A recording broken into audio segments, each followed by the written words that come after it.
ये पत्र है रोहित यादव का। इनका जन्म स्थान थाईलैंड है। कृपया इनकी समस्या का समाधान बताएं। रोहित जी को इनको जो नाभि है उनके नीचे के जो ग्लैंड्स हैं उसमें स्वेलिंग है। जब ये बचपन से जब ये पैदा हुए थे उस समय जब इनकी माँ को ज्ञान होगा, जब बच्चा पैदा होता है तो उस समय जो आल उसको बोलते हैं, उसे कई नाम दिए जाते हैं। उसे जब काटा जाता है तो उसमें ये बच्चा थोड़ी देर के बाद रोया था। तो इसकी माँ को भी पता होगा कि जैसे ही जब बच्चा पैदा होता है तो वो माता के साथ ही श्वास लेता है, माता के श्वास साथ ही वो खाता पीता है, वो जो उसकी तार होती है उसके साथ। तो जैसे उसको काटी जाती है तो फिर बच्चा उस समय पहली बार उस पृथ्वी लोक में आके फिर सांस लेना प्रारंभ करता है। उस सांस लेने की अवस्था में बच्चे का रोना अवश्य है। अगर बच्चा रोएगा नहीं तो बच्चे को कई प्रकार के रोग हो जाते हैं। तो इस बच्चे की जब उससे माता से इसका संबंध विच्छेद किया गया था उस समय ये बच्चा काफी देर के बाद रोया था। इसका मतलब है कि इस बच्चे के जो ग्लैंड्स में भी प्रॉब्लम है और इसकी स्प्लीन भी लार्ज है और बचपन की अवस्था से ही इन्हें रोगों ने घेर लिया था। तो उस समय इन्हें कर्ण प्रदाह हो गया था। अब इस बच्चे के अंदर कानों में सुनने की शक्ति नहीं है, ये पूरी तरह से सुन नहीं सकता कोई भी चीज को। तो अगर इसके माता पिता इसकी नाभि पे सरसों के तेल में लहसुन, प्याज, गरी, बादाम, अखरोट और मैनमिस के पत्ते जलाने के बाद इसकी नाभि के हिस्से पे मालिश करें और उस तेल की एक बूंद सुबह एक बूंद शाम को दोनों कानों में डालें तो ये 3 माह के अंदर ही इस बच्चे को सुनने लग जाएगा। इसके जो कर्ण प्रदाह है, जो रोग है, वो समाप्त हो जाएंगे। अन्यथा कोई भी चिकित्सक इनके कानों का डायग्नोज नहीं कर पाएगा। वो कानों को जांच कर देखेगा तो उन्हें कुछ रोग का पता नहीं लगेगा, क्योंकि इनका रोग नाभि से आया है, उस ग्रह की स्थिति से आया है। तो जब तक कोई चिकित्सक उस ग्रह की स्थिति को नहीं जानेगा, नाभि को नहीं जानेगा, ऊर्जा की प्रक्रिया को नहीं जानेगा, वातपित्त कफ को नहीं जानेगा, तब तक वो इस रोग की गहराई में नहीं जा सकता। एमआरआई है या कोई भी टेस्ट है या कोई भी स्कैनिंग है या कान के जितने भी विशेषज्ञ हैं वो जब भी इसकी जांच करेंगे तो ये कहेंगे कि ये बिल्कुल ठीक है, इसमें तो कोई ऐसी बात नहीं है। लेकिन इसका कोई अगर जांच कर भी लेंगे तो उनके पास कोई उपाय नहीं है। तो इस उपाय से 3 माह के अंदर ही इस बच्चे को सुनने लग जाएगा और ये बच्चा निरोग हो जाएगा। रोहित यादव के बारे में इनके माता पिता अक्सर सोचते होंगे कि बच्चे को शायद बोलने की समस्या है और डॉक्टरों के पास भी जाते होंगे कि बच्चा बोल नहीं पाता। एक्चुअली इसके ना बोलने का कारण इसको सुनने में प्रॉब्लम है। तो अगर ये किसी चिकित्सक के पास जाकर इसकी पूरी जांच कराएंगे तो क्योंकि ये सूक्ष्म सब्जेक्ट है, शायद चिकित्सक जांच कर पाए या ना पाए, जब इसके बच्चे के कानों में ये औषधि डालेंगे तो क्योंकि कानों का लिंक आंखों से भी है, नाक से भी है, गले से भी है, तो अपने आप ही ये बच्चा सुनने भी लगेगा और ये बोलने भी लगेगा। तो प्रभु की कृपा से जब ये औषधि का उपयोग करेंगे तो बच्चा अच्छी तरह बोलने लगेगा। 2-3 माह के अंदर ही इनकी समस्या का समाधान हो जाएगा। तो ये आपने कहा जब बच्चा जिस पृथ्वी पर उतरता है, माँ के गर्भ से इस पृथ्वी पर उतरता है, तो सांस लेने का जो बहाना होता है वो रोना होता है। और अगर उसकी ये सही स्थितियां नहीं होती तो वो रोग उसको घेर लेते हैं। इसके पीछे रहस्य क्या है? हम जो भी चल रहे हैं, बैठे हैं, उठ रहे हैं, खा रहे हैं, पी रहे हैं, उसके पीछे एक ही प्रक्रिया काम कर रही है, वो है हमारा श्वास लेना। अगर हमारा श्वास लेना बंद हो जाए तो हमारे शरीर का एक एक अंग बंद हो जाएगा। अगर कोई व्यक्ति 3 मिनट तक श्वास ना ले तो वो मृत्यु को प्राप्त हो सकता है। तो बच्चा जब भी श्वास लेता है, जब माँ के पेट में होता है, तो वो माँ के द्वारा ही सांस लेता है, माँ के द्वारा उसका सारा जीवन है, माँ के द्वारा ही खाता पीता है।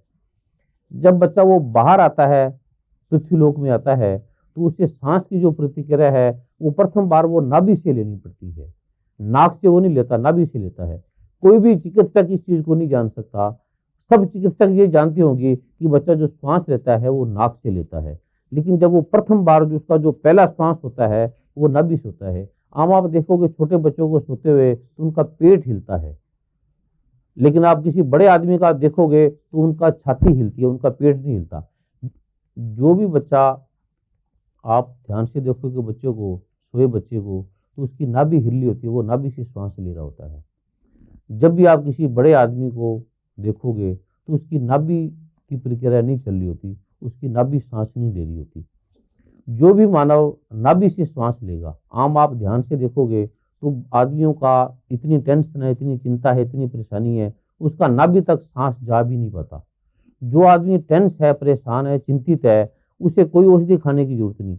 अगर वो सिर्फ अपने श्वास को नाभि तक ले आए और नाभि तक छोड़ दे, सिर्फ अपने श्वास को लंबा लेने लग जाए और लंबा छोड़ने लग जाए, उससे कितनी भी चिंता है उसकी चिंता का निवारण हो जाएगा। क्योंकि औषधि भी जो ट्रंकोलाइजर औषधि है वो भी आदमी के मन का संबंध काटती है और नाभि से जोड़ देती है। टेंशन तब बढ़ती है जब आदमी का संबंध मूलाधार से अपनी नाभि से हो जाता है। जब आदमी नाभि से सांस लेने लग जाता है तो उससे कोई चिंता टेंशन नहीं होती, उसका मन से संबंध हट जाएगा, उसके अपने आप से संबंध हो जाएगा। तो बच्चा जब सांस लेता है, पैदा होता है, तो वो नाभि से सांस लेता है, नाभि की प्रक्रिया से सांस लेता है। जो बड़ा आदमी है, अब ब्लड प्रेशर है, हाइपरटेंशन है, हार्ट अटैक है, ये इसलिए रोग होते हैं कि आदमी का नाभि से लिंक कट जाता है। जब नाभि से लिंक कट जाता है तो उसका संबंध दिमाग से हो जाता है, उसे नाना प्रकार के तनाव, नाना प्रकार की टेंशन, नाना प्रकार के रोग उसे घेर लेते हैं। तो नाभि और मस्तिष्क का ये संबंध है। परम पूज्य महाब्रह्म ऋषि श्री कुमार स्वामी जी नामक कल्पवृक्ष ने भारत में ही नहीं पूरे विश्व को अपनी कृपाओं से कृतार्थ किया। वेदों के शास्त्रोक्त बीज मंत्रों के प्रभाव को देश विदेश के बुद्धिजीवियों ने भी स्वीकारा। 2 मई 2011 को यूएस के न्यूयॉर्क सीनेट ने निर्विरोध प्रस्ताव पारित करके परम पूज्य महाब्रह्म ऋषि श्री कुमार स्वामी जी को सम्मानित किया। On the resolution, all in favor signify by saying aye. Opposed? The resolution is adopted. Nassau county के असेंबली हॉल में आयोजित एक भव्य समारोह में सीनेट में निर्विरोध प्रस्ताव पारित करके 29 अप्रैल को ब्रह्मर्षि श्री कुमार स्वामी जी डे घोषित किया गया। इस प्रकार देश विदेशों की सांसदों ने कृतज्ञ भाव से अनेकों पुरस्कार, angel of humanity, pride of world, happiness, health and piece ambassador award इत्यादि से सम्मानित किया। विश्व के शक्तिशाली देशों ने अंततः बीज मंत्रों की सनातन शक्ति को स्वीकार कर ही लिया। परम पूज्य महाब्रह्म ऋषि श्री कुमार स्वामी जी केवल आध्यात्म से ही नहीं वरन दैवव्य पार्श्व चिकित्सा और अभिमंत्रित औषधियों से भी असाध्य रोगों का निवारण करते हैं, जिसका आधुनिक मेडिकल साइंस के पास कोई इलाज नहीं है।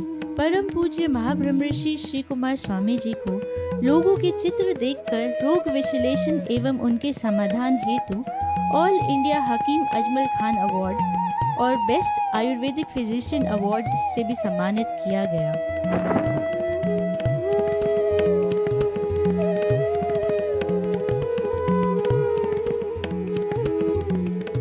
यह आश्चर्यजनक अद्भुत सत्य है कि केवल चित्र देखकर रोगों और समस्याओं के विषय में न केवल बताना बल्कि सहज सरल साक्षात समाधान करना। वर्ष 2002 में आस्था चैनल में प्रसारित कार्यक्रम आयुर्विज्ञान के रहस्य में महाब्रह्म ऋषि श्री कुमार स्वामी जी ने 21 वर्ष पहले ऐसा प्रत्यक्ष करके पूरे विश्व को आश्चर्यचकित किया था। यह कार्यक्रम उस समय सबसे अधिक लोकप्रिय कार्यक्रमों में एक कार्यक्रम माना गया था। आपकी बारंबार की मांग पर इस कार्यक्रम के मुख्य अंश YouTube में प्रसारित किए जा रहे हैं।